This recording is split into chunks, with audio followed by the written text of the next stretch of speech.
പിതാവിന്റെയും പുത്രന്റെയും പരിശുദ്ധാത്മാവിന്റെയും നാമത്തിൽ ആമേൻ. എന്റെ പ്രിയപ്പെട്ടവരെ, ഗുഡ് മോർണിംഗ്. അമ്മേ പരിശുദ്ധമ്മേ, അമ്മേ പരിശുദ്ധമേ, ദൈവമാതാവേ, കൃപാസനത്തിലൂടെ ഞങ്ങൾക്കും ഞങ്ങളുടെ ദേശത്തിനും അമ്മ മധ്യസ്ഥം തേടി തന്ന എല്ലാ അനുഗ്രഹങ്ങൾക്കും കൃപകൾക്കും ഞങ്ങളിപ്പോൾ ഹൃദയം നിറഞ്ഞ നന്ദി പറയുന്നു. അമ്മേ പരിശുദ്ധമ്മേ, അമ്മേ പരിശുദ്ധമേ, ദൈവമാതാവേ, 2004 ഡിസംബർ 7 തീയതി ഉച്ചകഴിഞ്ഞ് 2:30 കൃപാസനത്തിൽ സംഭവിച്ച അമ്മയുടെ പ്രത്യക്ഷപ്പെടലിനെ കുറിച്ച് തിരുസഭയ്ക്ക് സമർപ്പിച്ചിരിക്കുന്ന പഠനരേഖകളുടെ മേൽ സഭാത്മകമായ പഠനം ആരംഭിക്കുവാൻ ഞങ്ങൾ പ്രാർത്ഥിക്കുന്നു. അമ്മേ പരിശുദ്ധമേ, ഭൂസ്വർലോകങ്ങളുടെ രാജ്ഞിയായ അങ്ങേയ്ക്ക് ഭൗമസംരക്ഷണത്തിനായി പ്രപഞ്ചപ്രകൃതിയെ തന്നെ തിരുസഭ പ്രതിഷ്ഠിക്കുവാൻ ഈ പ്രത്യക്ഷീകരണം വഴി ഇടയാക്കണമേ. അമ്മേ പരിശുദ്ധമേ, അമ്മേ പരിശുദ്ധമേ, ജപമാല മാതാവേ, സകല കൃപാസനം പ്രാർത്ഥനകളോടും ചേർത്ത് ഞങ്ങളിപ്പോൾ പ്രാർത്ഥിക്കുന്ന ഈ കുടുംബത്തിന്റെ പ്രത്യേക നിയോഗം പറമക്കളെ.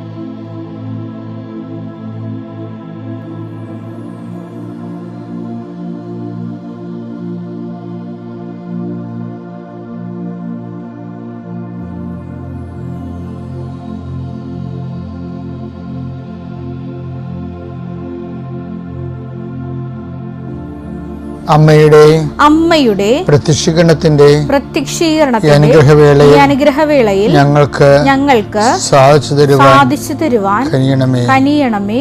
ആമേൻ. വിശ്വാസ പ്രമാണം. സർവശക്തനായ പിതാവും ആകാശത്തിന്റെയും ഭൂമിയുടെയും സൃഷ്ടാവുമായ ദൈവത്തിൽ ഞാൻ വിശ്വസിക്കുന്നു. അവിടുത്തെ ഏകപുത്രനും ഞങ്ങളുടെ കർത്താവുമായ ഈശോമിശിഹായിലും ഞാൻ വിശ്വസിക്കുന്നു. ഈ പുത്രൻ പരിശുദ്ധാത്മാവിനാൽ ഗർഭസ്ഥനായി കന്യകാമറിയത്തിൽ നിന്ന് പിറന്ന് പൊന്തിയോസ് പീലാത്തോസിന്റെ കാലത്ത് പീഡകൾ സഹിച്ച് കുരിശിൽ തറയ്ക്കപ്പെട്ട് മരിച്ച് അടക്കപ്പെട്ട് പാതാളങ്ങളിൽ ഇറങ്ങി മരിച്ചവരുടെ ഇടയിൽ നിന്ന് 3-ാം നാൾ ഉയർത്ത് സ്വർഗത്തിലേക്ക് എഴുന്നള്ളി സർവശക്തിയുള്ള പിതാവായ ദൈവത്തിന്റെ വലതുഭാഗത്തിരിക്കുന്നു. അവിടെ നിന്ന് ജീവിക്കുന്നവരെയും മരിച്ചവരെയും വിധിക്കുവാൻ വരുമെന്നും ഞാൻ വിശ്വസിക്കുന്നു. പരിശുദ്ധാത്മാവിലും ഞാൻ വിശ്വസിക്കുന്നു. വിശുദ്ധ കത്തോലിക്കാ സഭയിലും പുണ്യവാന്മാരുടെ ഐക്യത്തിലും പാപങ്ങളുടെ മോചനത്തിലും ശരീരത്തിന്റെ ഉയർപ്പിലും നിത്യമായ ജീവിതത്തിലും ഞാൻ വിശ്വസിക്കുന്നു. ആമേൻ. സ്വർഗ്ഗസ്ഥനായ ഞങ്ങളുടെ പിതാവേ, അങ്ങയുടെ നാമം പൂജിതമാകണമേ. അങ്ങയുടെ രാജ്യം വരണമേ.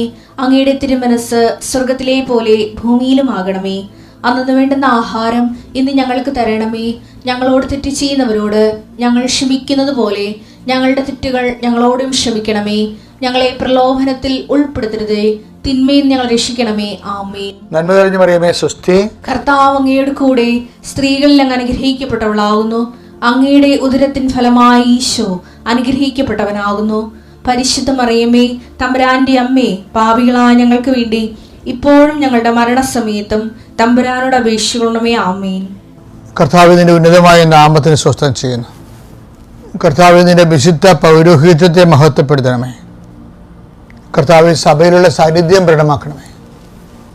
39 വർഷം ഞാൻ അർപ്പിച്ച കുർബാനയുടെ യോഗ്യതയാൽ കൃപാസ്ഥാനത്താറെ ജീവനോടെ പ്രത്യക്ഷപ്പെട്ട പരിശുദ്ധ അമ്മയുടെ മാധ്യസ്ഥത്തിലെ കൃപാസ്ഥാനത്താറെ നടന്ന 10,000-കണക്കിന് ആരാധന ശക്തിയാൽ നിന്റെ കുടുംബത്തെ ഈ പ്രഭാതത്തിൽ ആശീർവദിക്കുന്നു.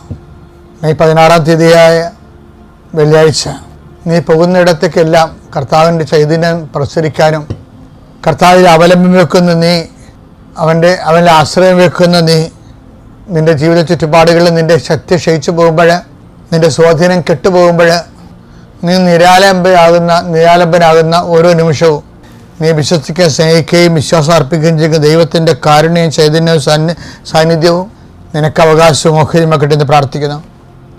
നിൻ്റെ വഴി യാത്രയിൽ റാഫേലിനെ അയച്ചു കൊടുത്ത ദൈവത്തിൻ്റെ ചൈതന്യം തോബിയാസ് റാഫേലെന്ന പോലെ കർത്താവിൻ്റെ ദൂതൻ പരിശുദ്ധ അമ്മയുടെ ആളായ്മയായി നിനക്ക് അനുഭവിക്കാൻ ഇടയാക്കട്ടെന്ന് പ്രാർത്ഥിക്കുന്നു.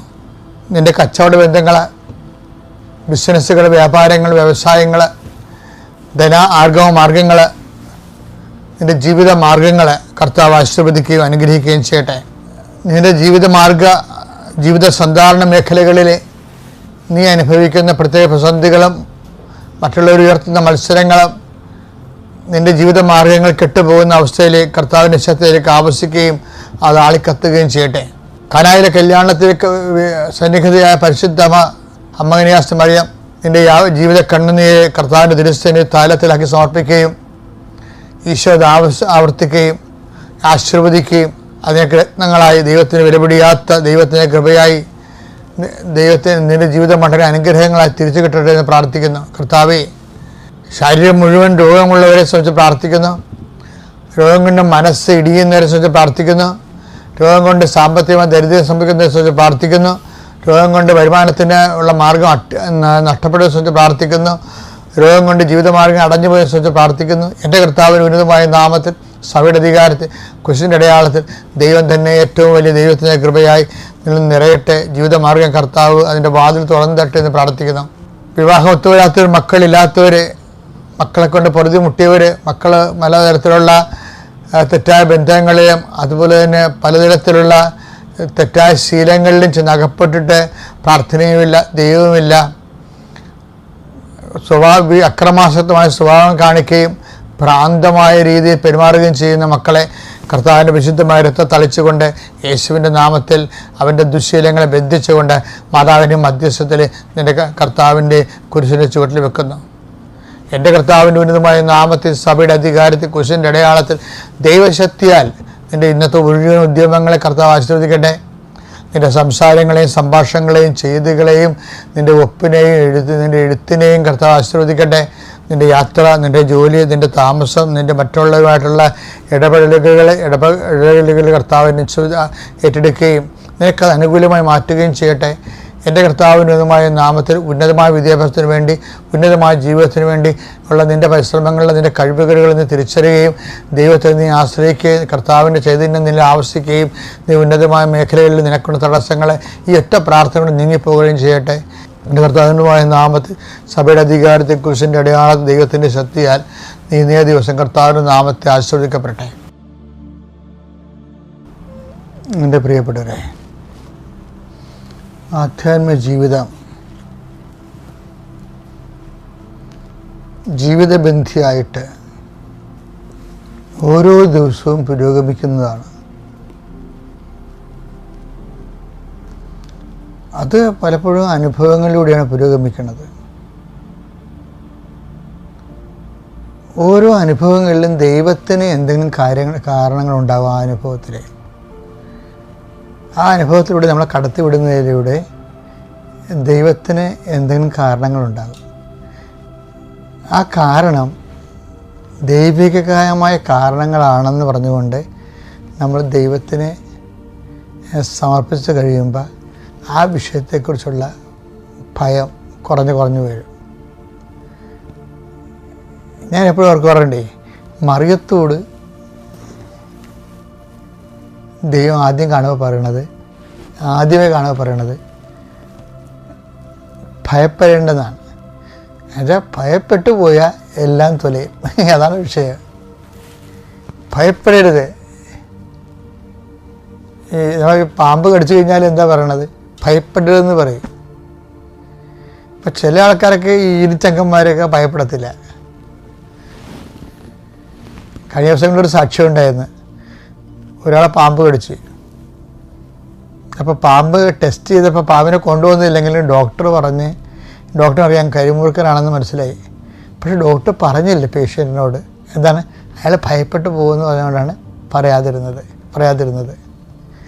ഇതുപോലെ തന്നെ ഭയപ്പെട്ടാൽ എല്ലാം നശകൂടാലിയാകും. ഉടനെ ബ്ലഡ് സർക്കുലേഷൻ കൂടും, രക്തം വ്യാപിക്കും. അതുകൊണ്ട് മറിയത്തിനോടും ആദ്യമേ പറഞ്ഞത് ഭയപ്പെടരുത്. വരാൻ പോകുന്ന സംഭവങ്ങളൊക്കെ കുറച്ച് താങ്ങാൻ പറ്റാത്തതാണ്. പക്ഷെ ഔസേപ്പിതാവിനോട് അങ്ങനെ പറഞ്ഞില്ല, ഭയപ്പെടരുതെന്ന് പറഞ്ഞില്ല. അതുകൊണ്ട് ഔസേപ്പിതാവ് എന്ത് ചെയ്ത്? ഔസേപ്പിതാവ് നോർമലായിട്ട് ഭയപ്പെട്ട്, മാതാവ് ഭയപ്പെട്ടില്ല. കാര്യം അതാണ് ഒരു വ്യത്യാസം വരണത്. ലൂക്ക 1:30 വായിച്ചേ. ദൂതൻ അവളോട് പറഞ്ഞു, മറിയമേ, നീ ഭയപ്പെടേണ്ട, ദൈവസന്നിധിയിൽ നീ കൃപ കണ്ടെത്തിയിരിക്കുന്നു. പക്ഷെ ഇത് വിഷയം എന്ന് വെച്ചാൽ, മറിയമേ നീ ഭയപ്പെടേണ്ട എന്ന് വെച്ച് കഴിഞ്ഞാൽ ദൈവമാണ് അവളോട് ഭയപ്പെടേണ്ടെന്ന് പറഞ്ഞിരിക്കുന്ന കാര്യം. ഭയം വരുത്തുന്ന വിഷയങ്ങളാണ് ഇനി സംഭവിക്കാൻ പോണ മുഴുവനും. ഇപ്പോൾ ആ ഡോക്ടർ പറഞ്ഞില്ലേ, കരിമുറുക്കണം കടിച്ചതെന്ന് ബ്ലഡ് ടെസ്റ്റ് ചെയ്ത് മനസ്സിലായി. പക്ഷേ പേഷ്യൻറ്റിനോട് പറഞ്ഞില്ല. എന്നാൽ അയാൾ പേടിക്കും, ബ്ലഡ് സർക്കുലേഷൻ കൂടും. പക്ഷേ അതിനേക്കാൾ ക്വാളിറ്റി കുറഞ്ഞൊരു കാര്യം, ഭയപ്പെട്ടാലും വലിയ കുഴപ്പമില്ലാത്ത ഔസേപ്പിതാവ് കടന്നുപോയ വിഷയങ്ങളൊക്കെ ഭയപ്പെട്ടാലും വലിയ കുഴപ്പമൊന്നുമില്ലാത്ത വിഷയങ്ങളാണ്. എന്താ കാര്യം? അതുകൊണ്ട് ഔസേപ്പിതാവിനോട് ദൈവം ഭയപ്പെടേണ്ടത് 4 പ്രാവശ്യം, മറിയത്തിന് 1 പ്രാവശ്യം മംഗളവാർത്തയിൽ പ്രത്യക്ഷപ്പെട്ടുള്ളൂ. അതിലാദ്യം പറഞ്ഞ് ഭയപ്പെടേണ്ടതാണ്. ഔസേപ്പിതാവിന് 4 പ്രാവശ്യം പ്രത്യക്ഷപ്പെട്ട്, പക്ഷെ ഒരിക്കലും ഭയപ്പെടേണ്ടെന്ന് പറഞ്ഞില്ല. അത് കാരണം എന്ത് ചെയ്ത്? ഔസേപ്പിതാവ് ഭയപ്പെട്ട്. മത്തായി 2:22 വായിച്ചേ. മകൻ അർക്കലാവോസാണ്, ഹെറോദസിന്റെ മകൻ അർക്കലാവോസാണ് പിതാവായ ഹെറോദസിന്റെ സ്ഥാനത്ത് യൂദയായിൽ ഭരിക്കുന്നതെന്ന് കേട്ടപ്പോൾ അവിടേക്ക് പോകാൻ ജോസഫിന് ഭയമായി. സ്വപ്നത്തിൽ ലഭിച്ച മുന്നറിയിപ്പ് അനുസരിച്ച് ജോസഫിന് ഭയമായി എന്നുള്ളതാണ് അതിനകത്ത് പ്രധാനപ്പെട്ട വിഷയം. എന്ന് വെച്ച് കഴിഞ്ഞാൽ ഈ ഒരു സെക്ഷൻ മറിയത്തിന് ആ ക്ലാസ് എടുക്കണില്ല. അതായത് മറിയത്തിന് എടുത്ത ക്ലാസ് എന്താ വെച്ച് കഴിഞ്ഞാൽ ഭയപ്പെടേണ്ട, 1 പ്രാവശ്യം പറഞ്ഞുള്ളൂ. ആ 1 പ്രാവശ്യം പറഞ്ഞിട്ട് പിന്നീട് മറിയത്തിൻ്റെ ജീവിതത്തിൽ സംഭവിക്കുന്നതെല്ലാം പലതരത്തിലുള്ള മനുഷ്യൻ്റെ തകർക്കണ അനുഭവങ്ങളാണ്. പ്രഗ്നൻ്റ് ആകുക, പിന്നീട് സംഭവിക്കുന്ന ഓരോ കാര്യങ്ങളും. അപ്പോഴൊക്കെ മറിയം ഭയപ്പെടേണ്ട എന്ന് പറഞ്ഞ വാക്കിൽ വിശ്വസിക്കുമായിരുന്നു. അതുകൊണ്ടാണ് മറിയത്തെ കാണുമ്പോൾ ഭാഗ്യവതി. എന്താ കാര്യം? കർത്താവ് നിന്നോട് ഭയപ്പെടേണ്ടെന്ന് പറഞ്ഞില്ലേ, അതിൽ നീ വിശ്വസിച്ചില്ലേ. അതാണ് പരിശുദ്ധാത്മാവ് എലിസബത്തിലൂടെ പറയുന്നത്. വായിച്ചേ, ലൂക്ക 1:45. കർത്താവ് അരുൾ ചെയ്ത കാര്യങ്ങൾ നിറവേറുമെന്ന് വിശ്വസിച്ചവൾ ഭാഗ്യവതി. ഇതേ വിഷയം എന്ന് പറഞ്ഞു കഴിഞ്ഞാൽ, ഈ മറിയത്തോട് 1 പ്രാവശ്യമേ പറഞ്ഞുള്ളൂ ഭയപ്പെടേണ്ടെന്ന്. ഔസേപ്പിതാവിന് 4 പ്രാവശ്യം പ്രത്യക്ഷപ്പെട്ടിട്ടും ഭയപ്പെടേണ്ടെന്ന് പറഞ്ഞില്ല. ഔസേപ്പിതാവ് ഭയപ്പെടുകയും ചെയ്തു, അത് നമ്മൾ കണ്ടത്. പക്ഷേ എന്താ വിഷയം എന്ന് പറയണത്, മറിയത്തിനോട് 1 പ്രാവശ്യം പറഞ്ഞപ്പോൾ മറിയത്തിനൊരു 4 പ്രാവശ്യത്തിന് 40 പ്രാവശ്യം പ്രത്യക്ഷപ്പെടേണ്ട കുറേ വിഷയങ്ങളുണ്ടായി മറിയത്തിൻ്റെ ജീവിതത്തിൽ. ഒരു 40 പ്രാവശ്യം പ്രത്യക്ഷപ്പെട്ടാലും ക്ലാരിഫിക്കേഷൻ ഉണ്ടാകാത്ത അനുഭവത്തിലൂടെ മറിയം കടന്നു പോകുന്നത്. മറിയം ആരാണെന്നൊക്കെ നമുക്ക് ഇപ്പോഴും പിടിയിട്ടില്ല, സത്യമായിട്ട് പിടിയിട്ടില്ല. ഒരു 40 പ്രാവശ്യം പ്രത്യക്ഷപ്പെടേണ്ട ഇടത്ത് 1 പ്രാവശ്യം പ്രത്യക്ഷപ്പെട്ടിട്ട് ഒരു കാര്യം പറഞ്ഞു. എന്താണ്? Fear not.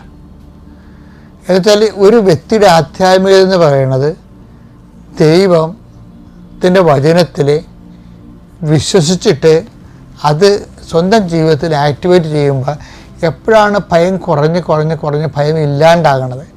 ഞാൻ ഒത്തിരി പേരെ ഈ കൗൺസിലിലൂടെ ജീവിതത്തെ കണ്ടുമുട്ടിയിട്ടുണ്ട്. ജീവിതത്തിൽ പ്രശ്നങ്ങളുണ്ട്, പക്ഷേ അവരത് ഏശുന്നില്ല. എന്താ കാര്യം? അവർ ദൈവം കൂടെ ഉണ്ടെന്നുള്ളൊരു ബോധ്യത്തിൽ ദൈവത്തിന് ആ വിഷയത്തിൽ പരിഹാരമുണ്ട്. കർത്താവ് സമയമാകുമ്പോൾ കർത്താവ് പരിഹരിച്ചുകൊള്ളും. അങ്ങനെ ഒരു വിശ്വാസത്തിലേക്ക് വരാനാണ് നമ്മൾ ഉടമ്പടി ജീവിതത്തിൽ നമ്മളിലൂടെ നമ്മൾ പുരോഗമിക്കുന്നത്. അല്ല ഒന്ന് പുതുക്കി ഒരു കാര്യം നടന്ന് സാക്ഷ്യം പറ, അങ്ങനെയുള്ള പരിപാടിയൊന്നും ഇല്ല. മറിച്ച് ഇതൊരു യാത്രയിൽ നമ്മൾ ഭയരഹിതമായി 0 ഫിയറിലേക്കാണ് നമ്മൾ പോകുന്നത്. മറിയം കുരിശിൻ്റെ ചുവട്ട് നിൽക്കുമ്പോൾ 0 ഫിയറാണ്. എന്താണ്? അവൻ്റെ രാജ്യത്തിന് അവസാനം ഉണ്ടാവുകയില്ലെന്നുള്ള വാക്കിൽ അവൾ വിശ്വസിച്ചാണ് അവൾ നിൽക്കുന്നത്. അല്ല അവർ കിടന്ന് കുരിശിൻ്റെ ചുവട്ടൊരു അമ്മയല്ലേ, ഒരു കുറേ ഇറച്ചിയായിട്ടല്ല ഈശോ മോടി തൂങ്ങണത്. ആരായാലും വീണ് പോകേണ്ടതില്ല, വീഴത്തില്ല. ഫിയർ നോട്ടെന്ന് അവളോട് പറഞ്ഞിട്ടുണ്ട്. ആദ്യമേ ഭയപ്പെടേണ്ട എന്ന് പറഞ്ഞിട്ടുണ്ട്. ഈ കുരിശുമരണത്തിൻ്റെ തലേ ദിവസം അമ്മയ്ക്കൊന്ന് വേണമെങ്കിൽ ദൈവത്തൊന്ന് പ്രത്യക്ഷപ്പെടാമായിരുന്നു. മറിയം നാളെയാണല്ലോ ദിവസം, ഭയപ്പെടരുതെന്ന് പറയാമായിരുന്നു. പക്ഷെ പറഞ്ഞില്ല. മറിയം കുറച്ച് വിട്ട് ഭയപ്പെടാതെ നിൽക്കുമെന്ന് ദൈവത്തിന് നല്ല വിശ്വാസമാണ്. മറിയത്തെ കണ്ട് പഠിക്കണേ, ജീവിക്കണമെങ്കിൽ മറിയത്തെ കണ്ട് പഠിക്കണം. അതാണ് ഞാൻ പഠിച്ചത്. Praise the Lord.